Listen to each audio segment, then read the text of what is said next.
আসসালামু আলাইকুম বন্ধুরা, ওয়েলকাম টু জান্নাত কুকিং চ্যানেল। আজকে আপনাদের সাথে শেয়ার করব গ্রিল চিকেন। আর এই গ্রিল চিকেনটা তৈরি করব চুলাতে। গড়ে থাকা সামান্য কিছু মশলা দিয়ে আমি গ্রিল চিকেনটা তৈরি করে নেব।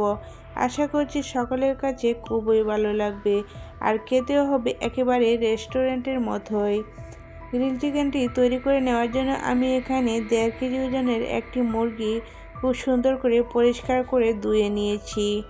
এখন একটা বাটিতে আমি সব ধরনের মশলাগুলো নিয়েছি স্বাদ অনুযায়ী লবণ, দিয়ে দিচ্ছি হলুদের গুঁড়া 1/2 চা চামচ, দিয়ে দিচ্ছি ধনিয়া গুঁড়া 1 চা চামচ, মরিচের গুঁড়া 1 চা চামচ, আর ঝালটা আপনাদের পছন্দ মতো দিতে পারবেন।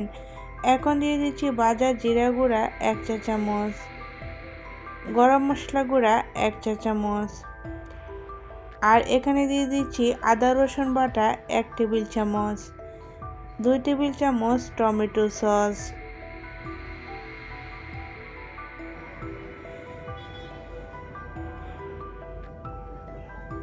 এখন দিয়ে দিচ্ছি 1 টেবিল চামচ সয়া সস। আর সয়া সসটা দিতে চেষ্টা করবেন, তাহলে দেখবেন গ্রিল চিকেনটা খেতে খুবই মজার হবে।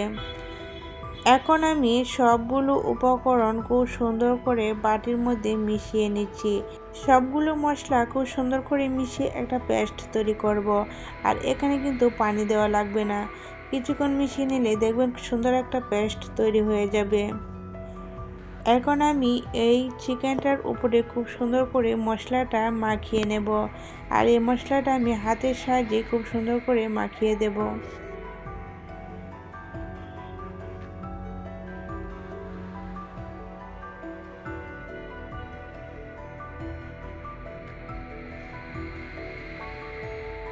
মশলাটা আমি হাতের সাহায্যে খুব সুন্দর করে চিকেনের উপরে খুব সুন্দর করে লাগিয়ে নিচ্ছি।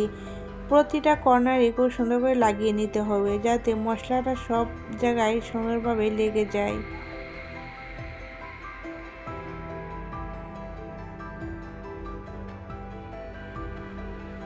আমি মশলাটা ভিতরেও খুব সুন্দর করে দিয়ে দিচ্ছি। আপনারা চেষ্টা করবেন খুব সুন্দর করে মশলাটা লাগিয়ে নিতে। আর এই মশলাটা খুবই সুন্দর করে লাগিয়ে নিতে হবে। এখন আমি মশলাটা খুব সুন্দর করে লাগিয়ে নিয়েছি। ডেকে রেস্টে রেখে দেব 1 ঘন্টার জন্য। আর 1 ঘন্টা পর দেখেন চিকেনটা কত সুন্দর হয়েছে আর মশলাটাও খুব সুন্দর করে সেট হয়ে গিয়েছে। এখন আমি চিকেনের 2টি পা আমি সুতা দিয়ে বেঁধে দিচ্ছি, যাতে ভাজার সময় 2টি পা খুলে না যায়।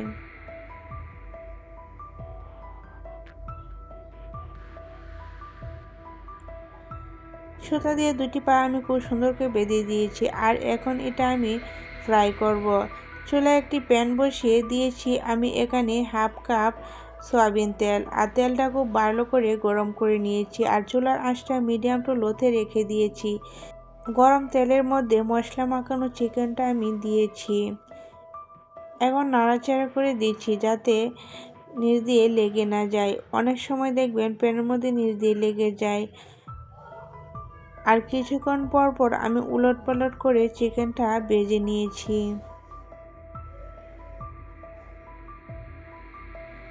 চুলার আঁচ কিন্তু বাড়িয়ে রাখা যাবে না, অল্প আঁচে চিকেনটা ভেজে নিতে হবে, একটু সময় নিয়ে ভাজতে হবে। এখন আমি ঢাকনা দিয়ে ঢেকে ভেজে নেব।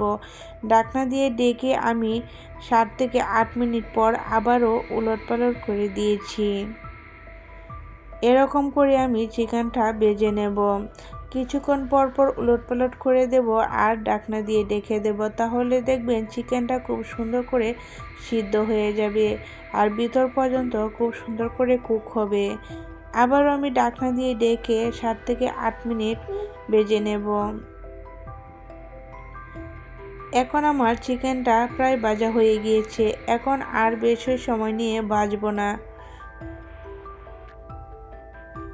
এখন আমি চিকেনটা খুব সুন্দর করে ভেজে চুলা থেকে নামিয়ে নিয়েছি। আর দেখেন মাশাআল্লাহ, চিকেনটা কত সুন্দরভাবে সিদ্ধ হয়েছে, ভিতর পর্যন্ত খুবই সুন্দর করে কুক হয়েছে আর খেতেও কিন্তু অনেক বেশি মজার হয়েছিল। আজ তাহলে এ পর্যন্তই। আল্লাহ হাফেজ।